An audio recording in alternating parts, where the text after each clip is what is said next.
Bom, já coloquei meus óculos, né, pra gente poder, a gente, no caso eu, mas para vocês acompanharem comigo, algumas leituras direto do livro, mas também a questão de eu poder enxergar o que eu escrevi. Porque, claro, que quando a gente se propõe a falar sobre um tema, esse tema já está na nossa cabeça, né? Ele já está organizado e eu, enfim, uma por dar essa aula há pelo menos 17 anos, desde que o curso de formação existe. Depois também com a minha pesquisa para escrever esses livros. Mas na hora que a gente vai falar e vai trazer assim algum debate, que é o objetivo principal desse estudo, né? Eu aqui desse lado da câmera e vocês aí do outro lado me assistindo e trazendo a sua contribuição. A gente tem que ter assim um aporte, né? Um apoio, melhor dizendo, desse material, porque as coisas vão na cabeça da gente, às vezes se desorganizando dentro do que se propõe falar.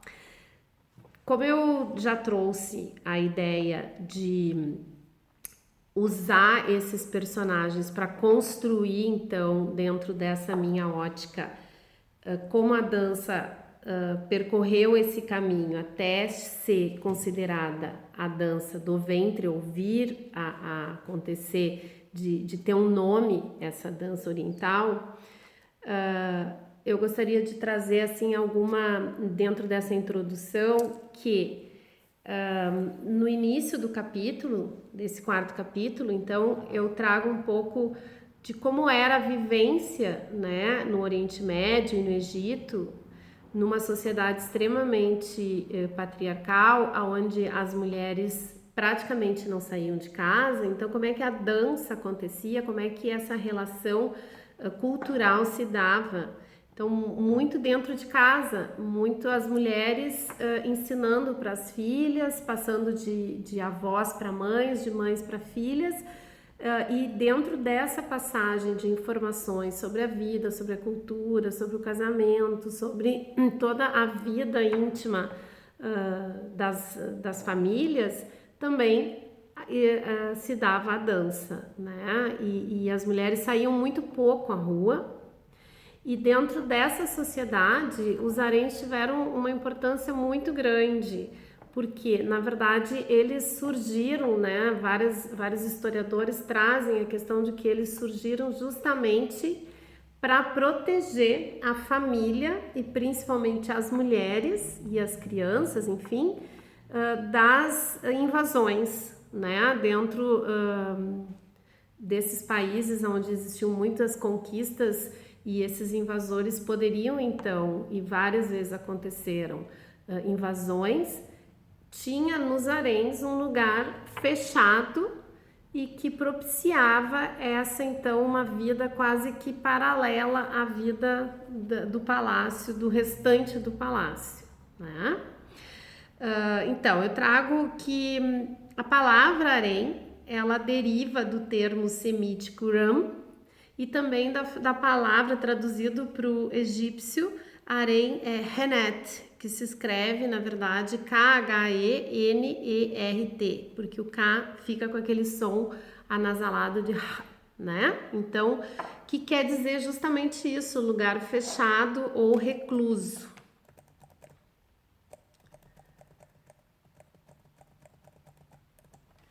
Outra curiosidade que eu trago nesse início desse capítulo é que chegaram a existir mais de 600 haréns em diversos países do mundo árabe.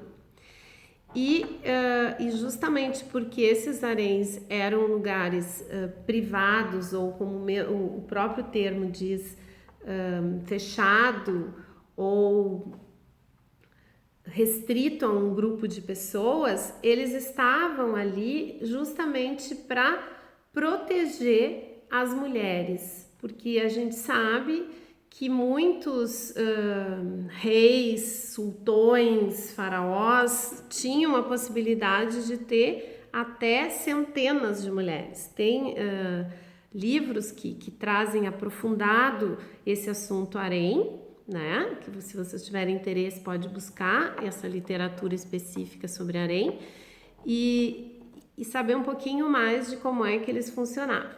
Eu vou trazer para vocês um relato bem pessoal, porque eu conheci um harém quando eu estive na Turquia, em Istambul, em 2006. Eu já falei isso para muitas pessoas, que inclusive para mim foi uma experiência extremamente assim, que me marcou na minha vida, porque dentro do Palácio de Topkapi, em Istambul, existia naquele palácio um harém, que hoje é um lugar de visitação e de possibilidade dos turistas irem conhecer, mas ele continua assim mantendo tanto a parte estrutural quanto eles descrevem nessa visitação como é que funcionava esse harém. Então dá para se ter uma ideia de que era um palácio dentro de um palácio, né?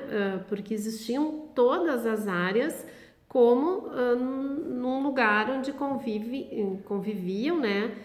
Centenas de pessoas. Então tem a cozinha, tem os dormitórios, tem a sala de música, tem a sala de festas, tem a parte dos jardins, inclusive com áreas externas como piscinas, com jardins para prática de exercício e até um cemitério, né? Então, dentre as curiosidades que eu visitei, que me foram assim bastante tocante, é que realmente era uma vida toda dentro de um lugar que era fechado, mas que estava inserido dentro de uma ala do palácio.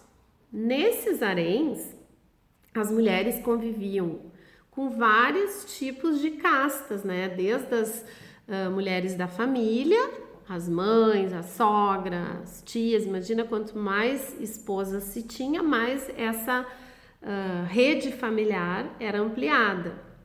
Assim também as serviçais de vários níveis, desde as que eram mais assim instrutora das crianças, né, governantas, responsável por partes mais elitizadas dos serviços, até as escravas que vinham trazidas, né, dentro dessas conquistas de diferentes lugares. E essas mulheres, elas tinham uma vida muito particular, inclusive com trocas culturais, né, com interferências de culturas diferentes, já que muitas escravas vinham de fora, muitas dessas escravas eram trazidas dos antigos templos egípcios, e toda essa vivência, então, conjunta, fazia com que, entre outras atividades, a dança era muito comum.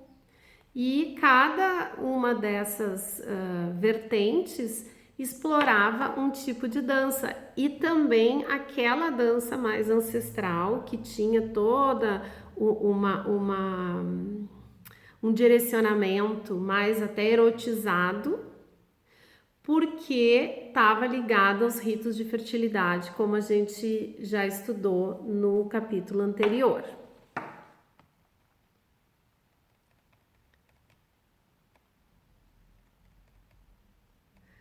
Então, as mulheres aprendiam nessa convivência música, poesia, dança. Existiam muitas festas que eram privadas, que as mulheres não podiam participar. Então, elas dançavam e elas tinham as festas também dos haréns. Considerando uma sociedade onde a influência das mulheres, das esposas mais importantes, existia uma própria competitividade, porque isso levava a ter vantagens. Inclusive nesse harém que eu visitei, uma das esposas favoritas do sultão, no caso Turquia, ela foi enterrada ao lado do sultão, a única. As demais todas foram enterradas juntas no cemitério do harém, e essa foi enterrada junto com o sultão. Tal era a preferência dele por ela. Então, a própria dança se tornou uma moeda de troca, aonde vivenciando junto com as escravas e com as serviçais vindo de outros lugares e mais a dança que era permitida para a família, que já era uma dança mais assim de celebração, acabava juntando e já vinha se transformando dentro desse processo no próprio harém, aonde ele teve essa influência muito grande, né, de ser usada como uma moeda de troca e para que as mulheres tivessem então determinados privilégios junto com o seu marido. Na época do Império Otomano, né, durante os séculos XV e XVI, o Império Otomano tornou-se o maior império dentro das conquistas do mundo árabe, englobando grande parte do Oriente Médio, estendendo-se até o norte da África. E nessa época existia uma classe de bailarinas e de artistas, músicos e outros artistas, poetas, enfim, que eram profissionais e que recebiam cachês. Dentro dessa classe de artista, uma ramificação eram as awalin. Awalin é o termo do plural para aumé, que quer dizer uma mulher mais erudita, uma mulher que era versada nas artes da poesia, do canto e da dança. E elas tinham essa classe mais elitizada dentro dos artistas de rua. Elas podiam entrar em determinadas festas e participar de eventos mais sofisticados do que aqueles artistas das praças e das ruas, como as próprias gawazi, que em seguida eu vou mencionar discorrer sobre elas. Então, a gente ouve falar muito awalin, né? E às vezes não entendem exatamente a importância do papel delas dentro dessa civilização de artistas que viviam no Oriente Médio e, no caso, elas no Egito, e que trabalhavam já com a dança e com a música e com a arte. Quando elas eram contratadas para as festas, existiam a presença masculina, muitas delas eram tão recatadas que dançavam e se apresentavam atrás de um pano, como se fosse um biombo, onde apenas a silhueta e a voz quando cantavam, e elas executavam um tipo de número que envolvia canto, dança e declamação de poesias. Então elas sempre estavam muito ligadas a uma classe mais elitizada e, portanto, quando se fala em dança awalin ou em awalin, sempre é uma bailarina que transitou dentro de uma sociedade, de um status social maior, em oposição com as gawazi. Também é atribuído às dançarinas awalin os cortejos de casamento, por isso que a dança do candelabro, Raqs al-Shamadã, normalmente era dançada por essas bailarinas, pelas awalin. Quando a gente vai representar a zafa, que é o cortejo de casamento, e vai utilizar uma dança com candelabro, está representando ali a dança como era nessa época do Império Otomano das awalins. Então, como é que elas se vestiam? Como é que era o traje típico delas? Era a galabia branca, né, de algodão. Elas tinham poucos ornamentos, era mais simples aquela vestimenta, né?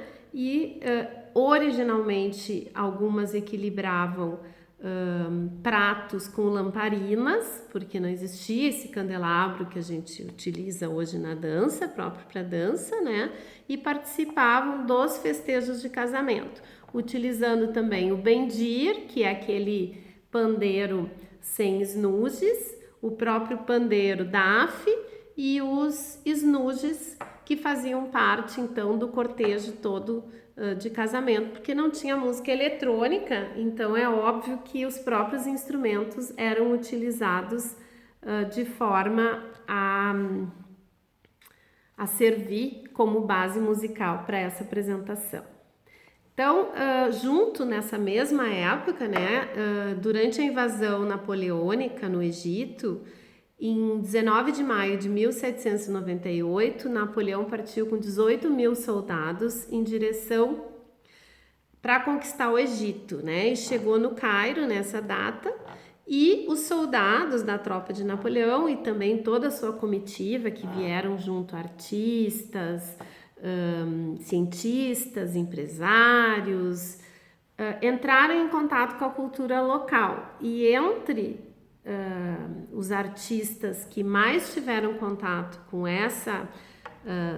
com os soldados, principalmente nos acampamentos, existia uma outra classe de bailarinas chamadas de gauase, né? A gente usa muito esse termo. E quem eram então as gauase? A palavra gauase também é uma palavra que está no plural, e o singular é gazia, que era a tradução da palavra, quer dizer forasteira, estrangeira. Então, elas não eram originárias do Cairo como as awalins.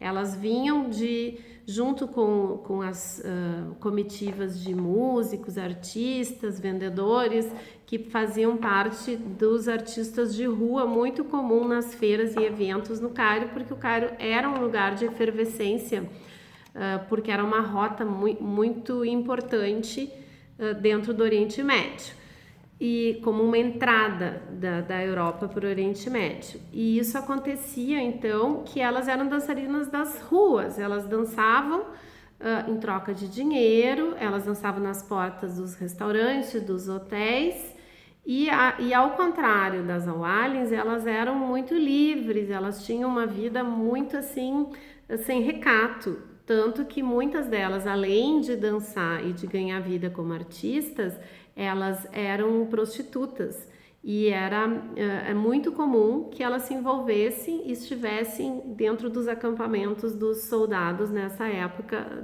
do Império Napoleônico invadir o Egito. Isso, durante muito tempo, elas eram toleradas, né? Aquela coisa de uma sociedade que tolera os artistas considerados mais à margem da sociedade. Porém, começou a haver uma grande efervescência dessa relação das gauazes. Elas viram nesses soldados uma grande oportunidade de ganhar dinheiro e de enfim, fazer uso dos seus dotes, tanto da dança quanto da própria sensualidade, para ganhar mais dinheiro. Tanto que essas bailarinas, elas começaram a se incomodar a ponto de que foram expulsas. Então, num determinado momento, elas foram expulsas e tiveram que sair do Cairo e migraram para várias regiões, inclusive regiões falares, regiões do Alto Egito, região de Saíde. E elas só puderam voltar ao Cairo quase 100 anos depois. Muitas se recusaram a sair do Cairo e a parar de dançar junto ali ao centro, e foram mortas, tanto que dizem que mais de 400 gauazes foram decapitadas e jogadas ao Nilo. Vou tomar uma aguinha aqui, né?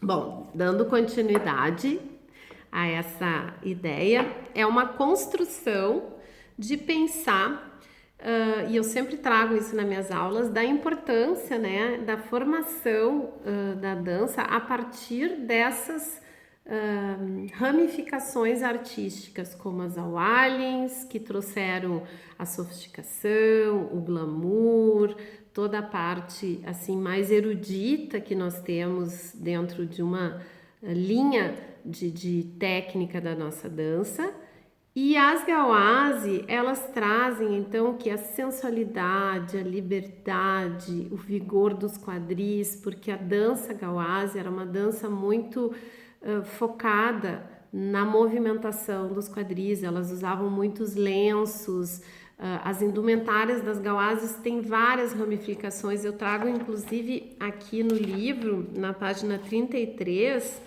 uma parte que fala só sobre as indumentárias das Gawases, né? Eu aqui nesse vídeo e cada vez mais nos próximos, não é uma ideia de eu trazer todo o conteúdo que está no livro, mas eu vou usar essa linha do tempo que eu escrevi para construir, então, nesse primeiro momento, a história da dança do ventre, né? Então, a gente começou lá no capítulo 1 falando sobre a história da dança e a partir, então, do segundo vídeo, a gente começou a ver a linha do tempo da dança do ventre, né? Da dança oriental. Então, começou lá nas raízes mais primitivas, ritualísticas, e agora, neste momento, eu estou trazendo então essa construção da importância dessas figuras dentro da então história da dança oriental. E voltando a falar das Gawases, então elas tinham muito essa dança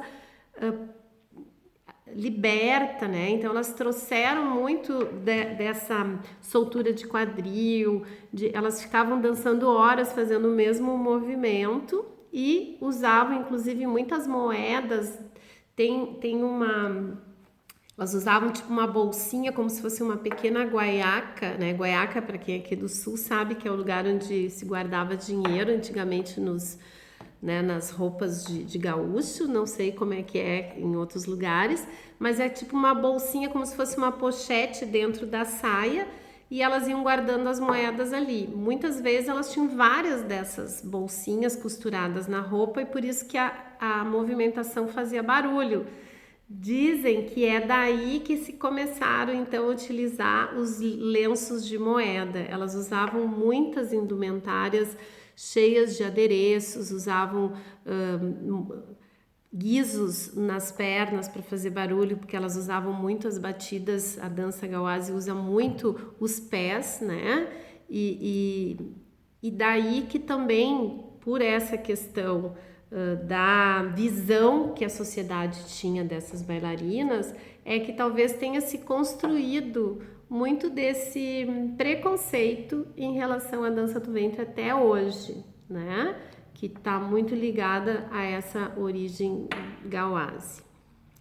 Outra questão que também acontecia, porque elas conviviam conjuntamente, né? As bailarinas awalins muitas vezes eram confundidas com as Gawases, e as Gawases muitas vezes queriam se passar por awalin, porque eram duas classes diferentes com penetrações em meios distintos. Quando as Gawases foram proibidas de dançar e foram embora para regiões como Falah, Said e foram expulsas do Cairo, as awalins continuaram trabalhando e a elas era permitido dançar.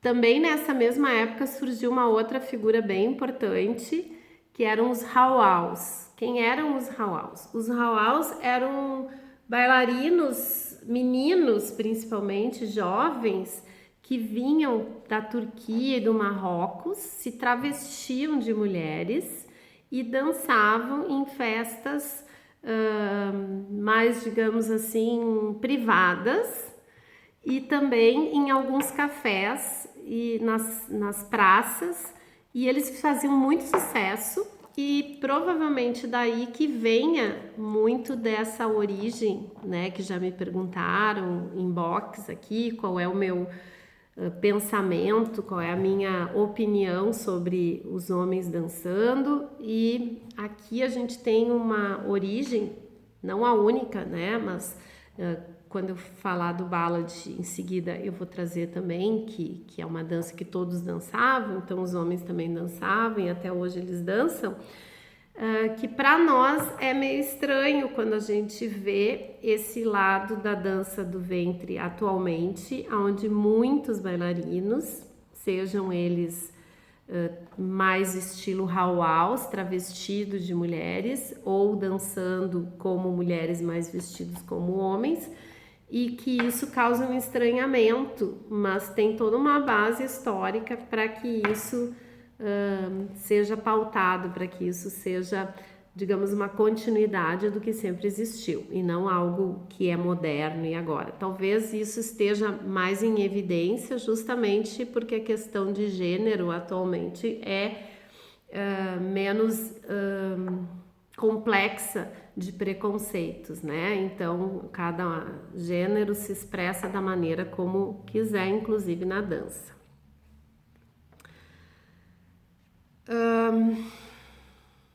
Além das Awalins e das Gawazes, né, entre os séculos 18 e 19, ali entre 1860 e 1870, existia também no Cairo uma dança solo feminina que era apresentada em festas mais familiares e que traduzia muito da expressão da dança mais poética, né? Que tinha toda uma movimentação corporal e que tinha o objetivo de seguir muito os instrumentos musicais. Essa dança ficou conhecida como dança ballad.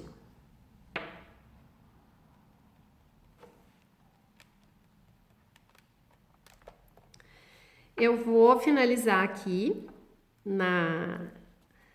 antes de começar a explicar e a falar sobre dança ballad, reforçando que eu não estou fazendo uma leitura do livro, eu estou trazendo os temas do livro para conversar com as minhas leitoras e também para trazer algumas explicações adicionais e propor esse debate em cima do estudo dos pilares da profissionalização em dança do ventre.